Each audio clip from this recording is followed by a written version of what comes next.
ছোট বড় সমস্ত দোকানদারদের উদ্দেশ্যে বলছি, যদি আপনার ব্যবসা এই মুহূর্তে ঠিকঠাক না চলে, ব্যবসায় লস হচ্ছে, এই অবস্থায় ব্যবসাকে ঘোরানোর জন্য আজকে একটি দুর্দান্ত উপায়ের কথা বলবো।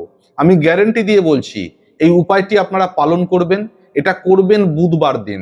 এই উপায়টি কয়েকটা সপ্তাহ পালন করলেই আপনারা বুঝতে পারবেন আপনার ব্যবসা দুর্বার গতিতে এগিয়ে যাবে এবং তার সাথে সাথে কাস্টমার আকর্ষণ হবে এবং ব্যবসাতে যদি কোনো রকম শত্রুর কুনজর থাকে, সেই কুনজরও কেটে গিয়ে আপনার ব্যবসা দুর্গম গতিতে এগিয়ে যাবে। ছোট বড় সমস্ত দোকানদাররা যারা এই ভিডিওটি এই মুহূর্তে দেখছেন এবং নতুন এসে পড়েছেন আমার চ্যানেলে, তারা পারলে চ্যানেলটিকে সাবস্ক্রাইব করে রাখবেন, কারণ বিভিন্ন রকম পরামর্শ, জ্যোতিষ এবং তন্ত্রমতে বহু টোটকা আমি দিয়ে থাকি, যেগুলো থেকে আপনারা অবশ্যই উপকৃত হবেন, কারণ বহু মানুষ ইতিমধ্যে উপকৃত হয়েছেন। এবং আজকের ভিডিও যারা দেখছেন তারা প্রত্যেকে একটি লাইক এবং কমেন্টে অবশ্যই লিখবেন জয় শ্রী গণেশ। জয় শ্রী গণেশ এই কথাটি লিখে গেলে এই টোটকা বা আজকের যে উপায়, এটা আরো ভালো কাজ করবে, কারণ যে উপায়টি বলা হবে সেটা মূলত ভগবান গণেশকে নিয়েই উপায়। এবং ভগবান গণেশ মানেই আমরা জানি যে ব্যবসার ক্ষেত্রে ভগবান গণেশের আশীর্বাদ নিতান্তই দরকার। আজকের যে উপায়, সেই উপায়টি আপনারা বুধবার দিন পালন করবেন। কেন না, যারা ব্যবসা করেন তাদের বুধ একটু পাওয়ারফুল বা স্ট্রং হতে হয়। বুধ যদি আপনার পক্ষে না থাকে, যদি বুধ আপনার সহায় না থাকে, তাহলে কিন্তু ব্যবসায় অতটা সফলতা আপনারা পাবেন না। সুতরাং বুধবার দিন ক্রিয়াটি করবেন এবং বুধ রিলেটেড ক্রিয়া। আর ভগবান গণেশের আশীর্বাদ যদি কারোর প্রাপ্তি হয়, সেক্ষেত্রে তার বুধ এমনি স্ট্রং হয়ে যায়। এমন একটি ক্রিয়ার কথা বলছি যে ক্রিয়ার দ্বারা ভগবান গণেশের আশীর্বাদ প্রাপ্তি হয়ে আপনার বুধ বলবান হবে এবং আপনি অবশ্যই আপনার যে লসে চলা ব্যবসা, সেই ব্যবসায় উন্নতি চোখে পড়ার মতো দেখতে পাবেন। তো ক্রিয়াটা আপনাকে করতে হবে বুধবার, তবে ভিডিওটিকে শেয়ার করে রেখে দেবেন, কারণ যখন ক্রিয়া করবেন তখন যেন কোনো ভুল ত্রুটি না হয়। এই ভুল ত্রুটি যাতে না হয় তার জন্য ভিডিওটি শেয়ার করে রাখলে সেই সময় আপনি বারে বারে চালিয়ে ভিডিওটি দেখে নিতে পারবেন। আপনাকে জোগাড় করতে হবে বুধবার দিন সকালবেলা একটি নিখুঁত পান পাতা। পান পাতাটি ভালো করে ধুয়ে নিয়ে কাপড় দিয়ে মুছে নেবেন।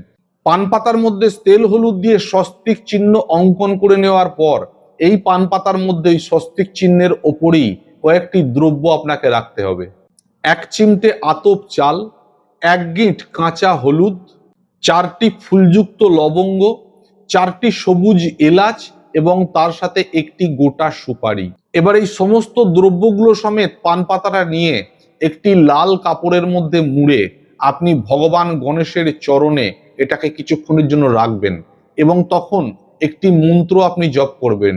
মন্ত্রটি হলো জয় গণেশ শুভ লাভ, জয় গণেশ শুভ লাভ, জয় গণেশ শুভ লাভ। 3 বার এই মন্ত্রটি আপনারা জপ করে তারপর ওই 12টার আগেই আপনারা এই লাল পুটলিটি ওখান থেকে ভগবান গণেশের চরণ থেকে উঠিয়ে নিয়ে নিজের ক্যাশ বক্সে রেখে দেবেন। এটা বুধবার দিন করবেন। পরের বুধবার গিয়ে এই পুরানো পুটলিটি আপনি জল প্রবাহ বা জলে বিসর্জন করবেন, আবার নতুন করে ক্রিয়াটি করবেন। ওই ভগবান গণেশের চরণে ওই পুটলি রেখে সেটা আপনার ক্যাশ বক্সে রাখতে হবে। আর একটা কথা বলি, এর সাথে একটা জিনিস আপনারা পারলে করবেন, সেটা হলো একটা শ্রী বিনায়ক রত্ন বা সিদ্ধি বিনায়ক রত্ন ধারণ করবেন। এই শ্রী বিনায়ক রত্ন বা সিদ্ধি বিনায়ক রত্ন যদি সেটাও ধারণ না করতে পারেন, তাহলে একটা ব্যবসা সমৃদ্ধি কবচ ধারণ করে নেবেন।